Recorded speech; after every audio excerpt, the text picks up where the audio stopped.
नमस्कार मित्रांनो, स्वागत आहे आपलं भाऊच्या व्लॉगमध्ये. आणि अरे आज आपण पाहणार आहोत की आपण आपल्या घरातील लाईट बिल कशाप्रकारे कमी करू शकतो. आणि जर तुमच्या इथे जर लाईट 3-4 दिवस अशी येत नसेल तर तुम्ही बॅटरी बॅकअप कसा घेऊ शकता आणि तुमचं इन्व्हर्टर जास्तीत जास्त वेळ चालेल याचं कसं तुम्ही नियोजन करू शकता ते आज आपण पाहणार आहोत.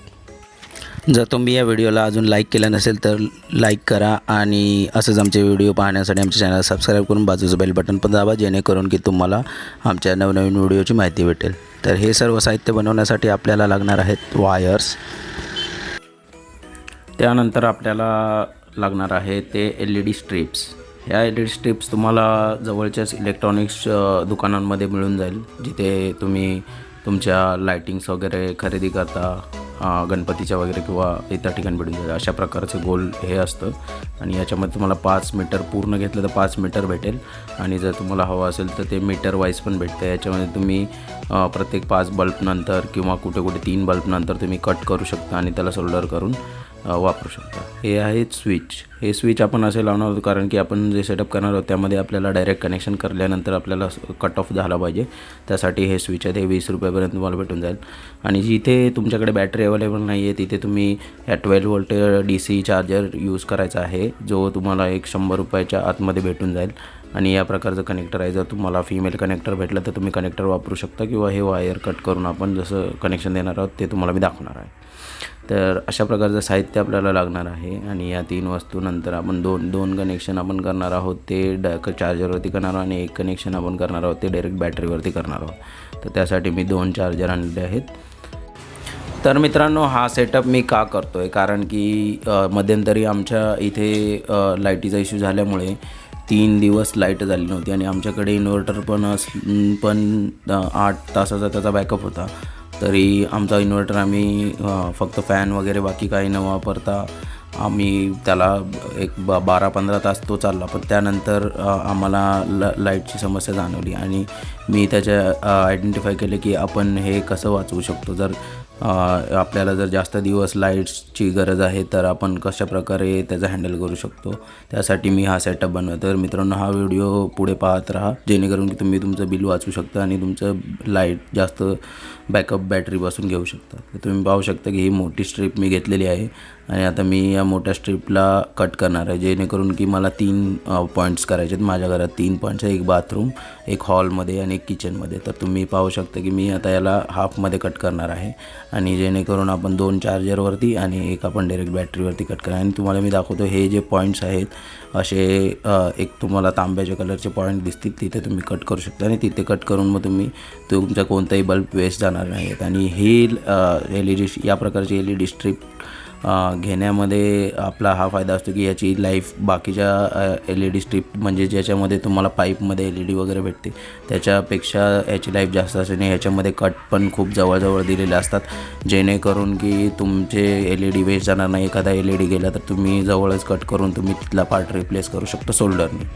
म्हणून ही LED खूप कामाची आहे.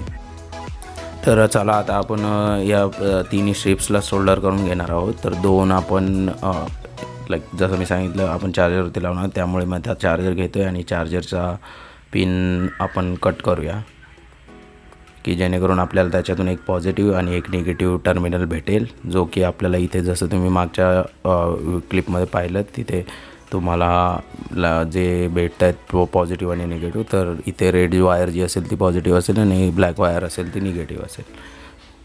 तर ते आपण कनेक्शन कशा प्रकारे करणार आहोत ते तुम्ही पाहू शकता. मी व्हिडिओ थोडा फास्ट फॉरवर्ड करतो आहे जेणेकरून की तुमचा वेळ वाचेल.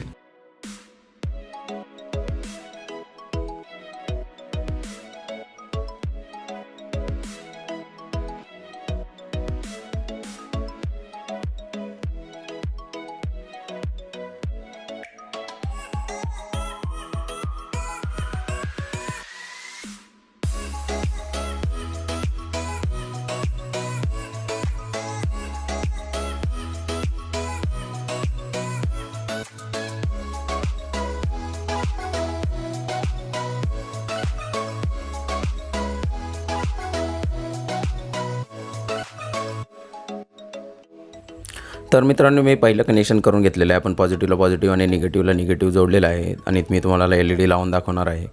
तर तुम्ही पाहू शकता की किती ब्राईट LEDज आहेत आणि याच्याने आपल्या घरामध्ये विजेची बचत होईल आणि आपल्याला प्रकाशही खूप चांगला मिळेल. आणि ह्या खूप वाईट ल्युमिनन्स LED असतात, त्यामुळे तुमच्या नॉर्मल बल्बपेक्षा याचा खूप उजेड खूप पांढरा आणि वाईट असतो. तर त्यामुळे तुमची दृष्टी ही खूप चांगली राहते. तर मित्रांनो, तुम्ही पाहिलं जर कशा प्रकारे आपल्याला कनेक्ट करायचं आहे, अशाच प्रकारे मी अजून एक चार्जर आणि एक LED स्ट्रीप वायरसोबत कनेक्ट करून तुम्हाला मी दाखवणार आहे की कशाप्रकारे मी माझ्या घरामध्ये सेटअप केला आहे. तर चला फास्ट फॉरवर्ड करून मी डायरेक्ट तुम्हाला कनेक्शन केलेला व्हिडिओ दाखवतो. तर तोपर्यंत तुम्ही जर आमच्या चॅनलला सबस्क्राईब केलं नसेल तर तुम्ही आमच्या चॅनलला सबस्क्राईब करून बाजूचं बेल बटन लावून दाबा आणि आम्हाला कमेंट करून कळवा की हा व्हिडिओ तुम्हाला कसा वाटला. तर मित्रांनो, तुम्ही पाहू शकता की मी कशाप्रकारे रेडला रेड आणि ब्लॅकला ब्लॅक वायर कनेक्ट करून रेड वायरवरती स्विच बसवलेला आहे, जेणेकरून की आपण ह्या लाईटला कंट्रोल करू शकतो. आणि ही फर्स्ट आपली कनेक्शन आहे जी बॅटरीवरती डायरेक्ट आहे. तर हे तुम्हाला फायदा जेव्हा होणार आहे तेव्हा लाईट नसेल तेव्हा. आणि हे तुम्ही पाहू शकता की हे आमच्या बाथरूममध्ये आम्ही हे कनेक्शन केलेलं आहे. आणि ह्या सर्व स्ट्रिप्स आम्ही त्याला भिंतीला चिटकवण्यासाठी मी ग्लूगनचा वापर केलेला आहे, जेणेकरून की ते एका जागेवर राहील आणि हीट होणार नाही आणि शॉर्ट सर्किट पण होणार नाही. जिथे जिथे सोल्डर केलेलं आहे तिथे मी ग्लूगनने चिटकवलेलं आहे. तुम्ही पाहू शकता की कशा प्रकारचा ब्राईट उजेड या LEDचा पडत आहे. जर मित्रांनो तुम्हाला या सेटअपबद्दल काही प्रश्न असतील तर तुम्ही कमेंटमध्ये सांगू शकता. मी नक्कीच तुमच्या कमेंट्सला उत्तर देण्याचा प्रयत्न करेन. आणि अशाच प्रकारे नवनवीन व्हिडिओ पाहण्यासाठी तुम्ही आमच्या चॅनलला सबस्क्राईब करावा. आमच्या चॅनल आपल्या मित्रांसोबत पण शेअर करा, जेणेकरून की अशीच माहितीपूर्ण व्हिडिओ तुम्हाला पाहता येतील.